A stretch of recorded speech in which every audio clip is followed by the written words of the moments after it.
搭過咯。係啊，我哋呢個6項6項正常嘅表現啦，係啦，我哋再次歡迎提醒，包括我哋中學同學嘅可以考3次，係啦，考3次嘅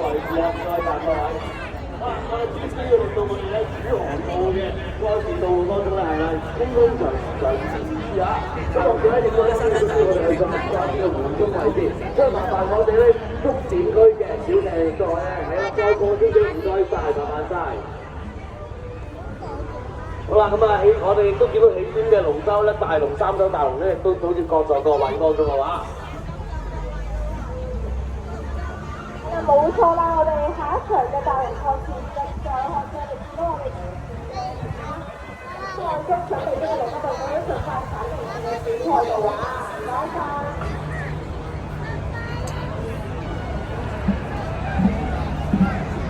哇！今日娛樂大龍 B 組抽上第2節賽事表嘅賽事啊，現時第1線道係我哋嘅香港仔新和龍，第2線道係我哋嘅威水東城赤柱，第3線係我哋嘅香港仔紅和龍啊！佢哋3頭嘅大龍咧都已經好平穩咁樣開始咗啦，之前嘅套波之後，見到佢都係